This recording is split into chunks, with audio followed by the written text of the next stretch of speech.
Hi, I'm John Davis, and this is MotorWeek. We're starting with the fast and futuristic Audi RS e-tron GT. Then it's back to the 80s for a retro MotorWeek muscle car comparo. Roger Mecca takes us back even farther in a classic Ford T-Bird. Then we'll slingshot back to now in the all-new Acura ADX. So come drive with us next.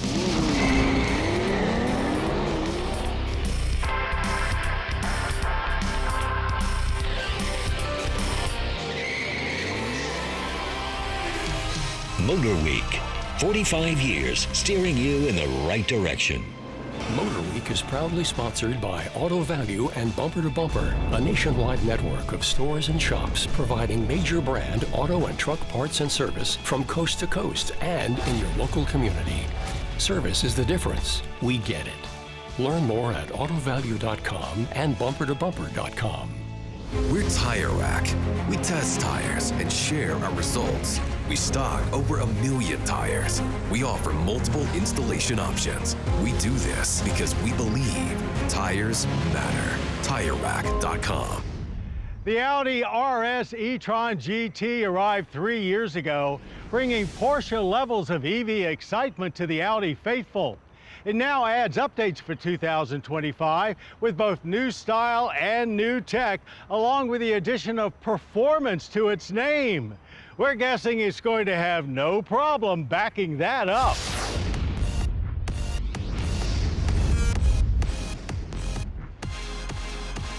When we first tested the e-tron GT in 2022, we were most impressed with its all-aroundness. Acceleration, beauty, performance, all delivered in equal measure in one gorgeous package. Well, things are about to get thrown out of balance with this updated 2025 Audi RS e-tron GT Performance. Yes, performance has been added to the name, and there is indeed more of it here. Most of the changes align with what we've already seen in the recently updated Porsche Taycan, with which this Audi RS e-tron GT shares a platform. Automotive trends have come and gone in the 45 years we've been testing cars, but Audi always seems to be at the forefront, whether it was diesel in the 1980s or the biggest game changer of them all, the Quattro. The first production car to truly showcase the performance potential of all-wheel drive, and was of course built in a place then known as West Germany. The Quattro name exists to this day, of course, and it's still bringing the performance. Here in this RS e-tron GT, that means dual motors pumping out 912 horsepower. That's almost 300 more than the original RS. Most of that comes from a new rear motor that is not only more powerful, but also lighter and smaller, still working through a 2-speed transmission.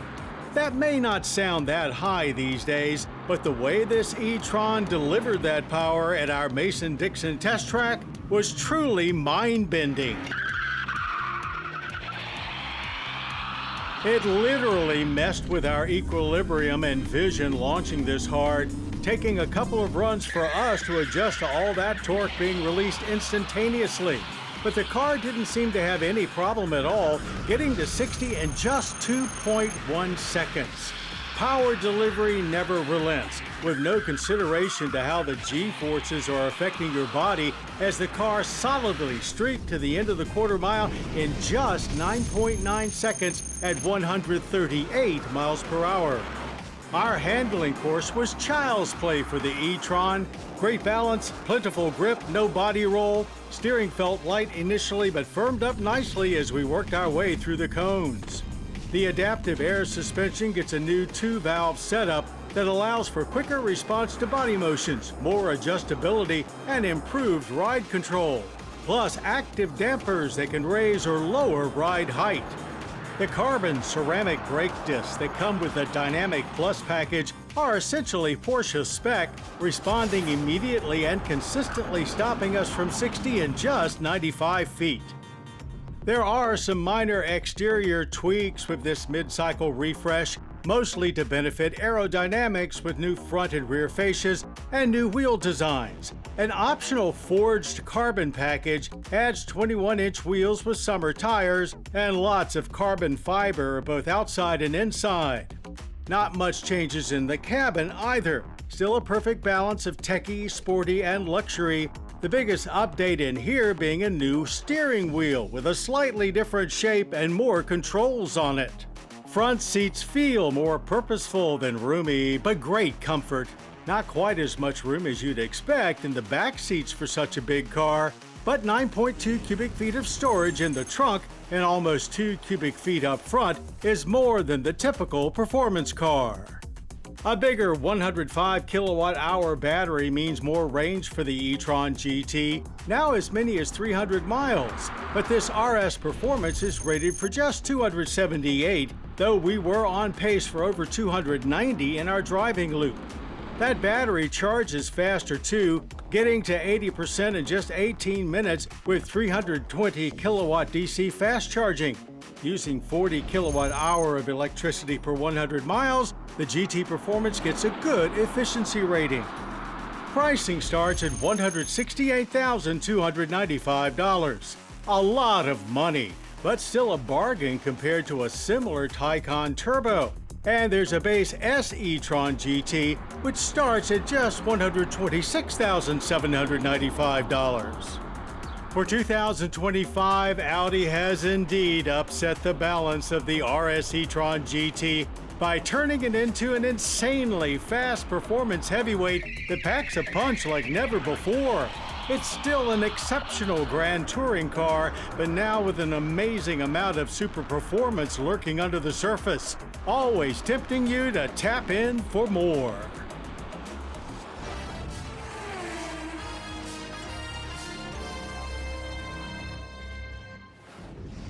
The 1955 Ford Thunderbird. It wasn't just a car, it was a statement. Born out of the heat of a crosstown rivalry and shaped by America's love affair for the automobile, it was Ford's answer to the Chevrolet Corvette. But with a twist. Sleek, fast, and comfortable, the Thunderbird became a fixture of Ford's stable for over 40 years. And as our own Roger Mecca discovered, this was one bird that could really fly.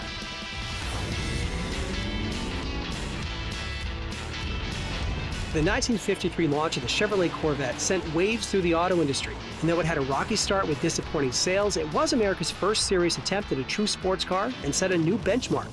Ford couldn't ignore it. But instead of going head-to-head with a stripped-down, performance-first roadster, the team in Dearborn went in a slightly different direction. Ford knew that Americans wanted a sleek and sporty coupe to zip down Main Street USA, but they didn't want to sacrifice elegance and comfort the way the Corvette did. The result was the world's first personal luxury car, the Ford Thunderbird. Design work on the Thunderbird began in early 1953, and it made its debut as a concept at the Detroit Auto Show in February 1954. Wasting no time, Ford began selling it later that year. And their hard work paid off. In the first year alone, Ford sold over 16,000 of them. The Corvette, on the other hand, had sold just 700 in its first year. In fact, it would take Chevy more than 5 years to sell 16,000 Corvettes. Ford had hit the jackpot. One of the reasons why the Thunderbird was more successful than the Corvette was what was offered under the hood: 8 cylinders. Today, V8s and Corvettes are synonymous, right? But in 1955, an inline-6 was a standard engine on the Corvette. Ford owners were enjoying a 4.8-liter V8. The T-Bird had other refinements and luxurious offerings that customers loved, like power windows and seats, a weatherproof removable hardtop, a larger cabin, full leather seats, and a more refined and elegant presentation overall, from the doors to the dash. The public embraced the idea of a chic two-seater vehicle that prioritized a smooth and luxurious driving experience over pure track performance. But that doesn't mean the Thunderbird was a slouch behind the wheel. Remember, it was designed to beat the Corvette out here on the road, which it did. The Thunderbird had 192 horsepower, getting the car to 60 in around 9 seconds, a quarter-mile time of around 17 seconds, and a top speed of 120. Not fast by today's standards, but those were impressive numbers in the age of Eisenhower. In fact, these figures challenged many European roadsters of the time, but with a level of comfort and style that set it apart.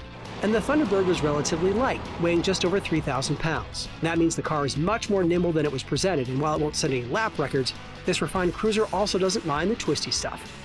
All in a package that offered luxury and sophistication that few competitors could match. It wasn't long before Ford's competitors started making personal luxury cars of their own, trying to capitalize on this new genre that Americans suddenly loved. Car lots were soon full of a wide range of options like the Chevy Monte Carlo, the Buick Riviera, and the Oldsmobile Toronado. While the first-generation Thunderbird only lasted until 1957, it was just the first in a long 40-year legacy. Later, it would evolve into a much larger, more luxurious cruiser until production halted in 1997. In a final attempt to revive the Thunderbird, Ford introduced a completely redesigned edition in 2002. This 11th generation model was a nostalgic throwback to the original 55 design, featuring a two-seat layout, a powerful V8 engine, and a retro look. The car's styling was a critical hit, and initial sales were strong, driven by baby boomers' fond memories of the original. However, the nostalgia-driven sales proved to be short-lived. The car's impracticality, high price, and lack of true performance made it a difficult sell to a new generation of buyers. As the initial buzz wore off, sales plummeted, and Ford finally put the T-Bird back in its cage for good in 2005, effectively ending the personal luxury segment as we know it. But the spirit of the personal luxury car, bold design, a powerful engine, and a focus on comfort didn't disappear. They were simply transferred to other vehicle types. Luxury SUVs, four-door coupes, and sports sedans all offer the balance of sportiness and indulgence of that first Thunderbird. So while the T-Bird may no longer be with us, its all-American blend of elegance and excitement lives on. Warm weather has been kind to our 2024 Subaru Solterra EV, as we're seeing over 225 miles of range available in the gauge display with regularity, boosting road tripping confidence and helping us spin the odometer up past 8,000 miles in 9 months of driving. Everything inside is holding up brilliantly. We love the overall conservative nature of the interior, the responsiveness of the switchgear, and the fact that it's all just so Subaru. And along with producing great results, it's been reproducing, with a virtual clone recently showing up in our staff parking lot. We've talked the Solterra up as a great entry point for people thinking about going full electric, so I put my money where my mouth is and leased one. My base premium grade doesn't get the 20-inch wheels or the big infotainment screen like this touring trim tester, but that doesn't make a huge difference for me. The drive experience is every bit as good as it has been in this Solterra for the last 9 months. We'll see if the party's still raging in our Kia Carnival on the next MotorWeek long-term road test update. Being MotorWeek's 45th season, we thought it was a good time to look at some of what you tell us are your favorite road tests. And no surprise, 80s muscle cars are at the top of your list. So here's a three-shot comparison that's hard to beat. Hi, what do you have? Yeah, a burger, fries, and a Coke. And my Mustang GT will eat that Trans Am for lunch. Oh yeah? Isn't that Mustang an F-O-R-D as in found on road dead? Hey, that's first on race day. What a crock. This new IROC Camaro blow you both into the weeds. There's only one place to settle this. The racetrack. So it's the 190 horsepower 5-speed Firebird Trans Am, the 210 horsepower 5-speed Mustang GT, and the 215 horsepower 4-speed automatic Camaro IROC Z. Off to the first stop of our muscle car matchup, where the first two cars to face off were General Motors' finest, the IROC Z and the Trans Am. Now off the line, the fuely IROC with better bottom-end torque and traction takes the Trans Am. But by mid-track, the freer revving Trans Am edges up and past the IROC Z and takes the light with a quarter-mile time of 14.7 seconds at 89 miles per hour. And full of confidence, the old Trans Am now must take on Dearborn's damnedest.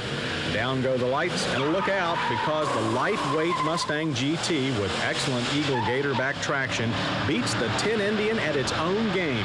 The Mustang stampedes out of the gate and pulls away by mid-track. At the finish, it's Ford's pony car by 4 car lengths to a tune of 14.3 seconds at 92 miles per hour. The first on race day Mustang was first, followed by the Trans Am, which in turn neatly edged out the Camaro IROC Z. So what did this prove? Well, that cars are like beer. It's all a matter of taste. Without a doubt, the Mustang is the fastest in acceleration and top end. Besides that, it has the lowest base price at $10,224, but it can be a real challenge in the turns. On the other hand, the IROC Z is a lot like its big Chevy brother, the Corvette. Fast and sophisticated, but also more expensive. Base price, $12,635. Between the two comes the surprising compromise, Pontiac's Firebird Trans Am. Fast, almost like the Mustang, yet sophisticated in handling, almost like the IROC Z. It's also priced between the others at $11,983. So I guess we're still not sure who builds the ultimate factory muscle car. It's an argument that's been going on now for over 20 years. And like the notion of eternal youth, we hope it's a debate that never ends. The express lane is open just in time for this week's Quick Spin. This 2025 Toyota Tacoma Trailhunter builds on this pickup's decades-old off-road reputation. But it looks, drives, and hits the dirt full 2020 style. Down low, 33-inch rugged terrain tires grip unique 18-inch wheels, supported by Old Man Emu shocks. A standard stabilizer disconnect system improves suspension articulation, extra bash plating increases underbody protection, and an included snorkel aids in both water fording and dusty driving. This intake sucks air into the Trailhunter's standard iForce Max hybrid powertrain, a 2.4-liter Turbo 4 rated at 323 horsepower and 465 pound-feet of torque. It's hooked up to a part-time four-wheel drive system through an 8-speed automatic. I think one of my favorite things about this powertrain, and I say this only half-jokingly, is the sound. All that induction noise, no doubt amplified by that included snorkel. But beyond that, and some rumbles from the engine and a few noises that come from the hybrid side of things, I'm surprised how little outside noise is making its way inside, especially given the more aggressive tires. The Trailhunter comes with either a 5 or 6 foot box, and being near the top of the Tacoma tree, expect Toyota's 14-inch infotainment screen, wireless chargers, and a 12.3-inch digital gauge cluster. Picking up this pickup starts around $65,000, a hefty climb from the iForce Max equipped TRD Off-Road's $49,000 starting price. You could spend the difference making your own Trailhunter, but for those who want an out-of-the-box experience, this is it. We thoroughly enjoyed our recent outing in the updated 2025 Ford Explorer. But if we had to pick one from its simplified trim structure, it'd be the athletic Explorer ST. Why? Well, first, Ford's 3-liter turbo EcoBoost V6, sending 400 horsepower and 415 pound-feet of torque through a 10-speed auto to either rear or all-wheel drive. But it's also the ST's sport-tuned suspension that makes it even better for drivers like us. Looking at the Explorer ST, especially here from the driver's seat, it's fair to question the price hike over the Explorer ST line. But one stab of the gas pedal, and it all makes sense. This thing is downright fast. It feels like a true performance SUV, and it sounds like one too. The suspension is noticeably firmer than non-ST models, but it's not too harsh for daily use. And the upside is it handles curvy roads better than anything else in the segment. Small cues delineate the ST from more subdued Explorers, like the blacked out accents and red ST badging. Black upholstery with red stitching carries the theme inside, even to the second row captain's chairs and third row power folders. And we're big fans of Ford's latest digital interface, seen on this 13.2-inch touchscreen. The 2025 Ford Explorer ST starts around $56,000, about 10 grand more than an ST line. A fairly steep increase, but an acceptable one considering the ST's versatility and added fun factor. And we'll have more quick spins soon. No matter how established your brand is, welcoming new buyers into the fold is vital to staying relevant and for long-term success. Sometimes that means a shift in focus or even entering a new segment. Well, Acura is thinking big by going small with their littlest SUV yet, the ADX.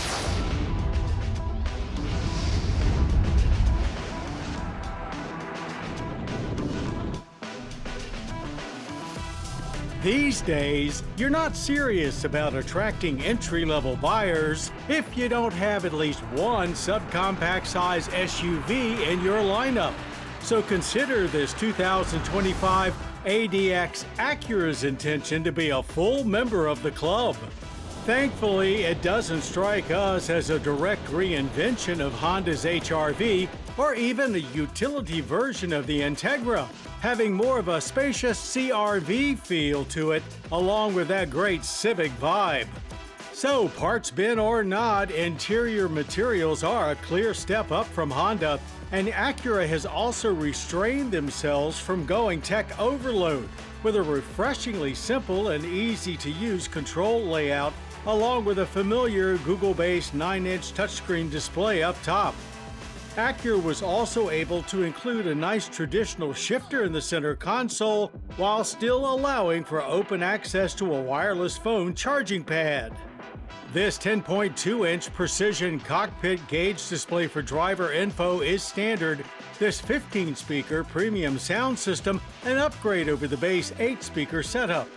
Front seats are sporty looking but also very comfy and ventilated as part of the A-Spec appearance package, which also includes a panoramic sunroof that adds to the overall spacious feel.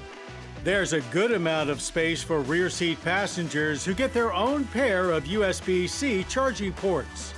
The ADX sports the 1.5-liter turbocharged 4-cylinder from the Integra, but slightly detuned here for crossover duty at 190 horsepower and 179 pound-feet of torque. It works exclusively with a CVT, and the expected high levels of engine noise make for a very un-Acura-like experience, though there are some nice metal paddle shifters to play with. And the rest of the driving experience is quite playful too. The suspension is well sorted, delivering a great ride for a small SUV, but also handles curves eagerly, all without getting upset by bumps in the road. Seemingly everything has been sport-tuned according to Acura, and that of course includes the fully independent suspension setup. And we did find it quite nimble in our handling course, zipping through without any oversteer or understeer. Integrated Dynamics offers up to 5 drive modes, including a customizable setting. Though in all modes, we found the steering to be light and a little vague. All-wheel drive is available, though not the super handling sort, but grip was still plentiful through the cones. In straight-line runs, there was a nice little jump out of the hole, but then it quickly settled down into a more moderate pace, taking 8.7 seconds to hit 60 miles per hour. The CVT has simulated gear shifts, and while they do break up the extended high RPM engine noise of typical CVTs, it comes at the cost of losing momentum with every blip and made for a long 16.7-second trip to the end of the quarter mile at 87 miles per hour. Other than some very soft brake pedal feel, panic stops from 60 miles per hour were good, averaging a short 110 feet with very little nosedive. Most of our staff really liked the ADX's tall hatchback vibe and its planted stance, aided by a big rear spoiler and dual exhaust tips unique to the ADX. A-Spec comes with 19-inch aluminum alloy wheels. For a subcompact, there's a great amount of cargo space behind the standard power liftgate, 23.2 cubic feet in back and 53.9 with rear seatbacks folded. Government fuel economy ratings with AWD are 25 city, 30 highway, and 27 combined. We average 26.6 miles per gallon of premium. That's an average energy impact score with 11 barrels of yearly oil use and 5.4 tons of CO2 emissions. Pricing starts at $36,350. Adding both A-Spec and advanced packages will take it to $43,350. All-wheel drive is a standalone $2,000 option. If the 2025 Acura ADX is all about welcoming new buyers into Honda's premium brand, they have done a great job of delivering the full Acura experience at a lower price point. Even current Acura buyers looking to downsize will find a lot to like in the ADX. Well, that's our show. I hope you enjoyed it. Now, for more MotorWeek, including daily news updates, podcasts, and even complete episodes, cruise on over to pbs.org/MotorWeek. And I hope you'll join us next time when we see what's new and trending with the Volkswagen Tiguan, then sink our shifts in the BMW M235 Grand Coupe. We'll gain some weighted advice on motor oils and meet women making waves in motorsports. Till then, I'm John Davis. We'll see you right here on MotorWeek. To learn more about MotorWeek, television's original automotive magazine, visit pbs.org/MotorWeek. The MotorWeek app, which includes our latest reviews and feature stories, is now available for mobile devices. MotorWeek is proudly sponsored by Auto Value and Bumper to Bumper, a nationwide network of stores and shops providing major brand auto and truck parts and service from coast to coast and in your local community. Service is the difference. We get it. Learn more at autovalue.com and bumpertobumper.com. We're Tire Rack. We test tires and share our results. We stock over 1 million tires. We offer multiple installation options. We do this because we believe tires matter. TireRack.com.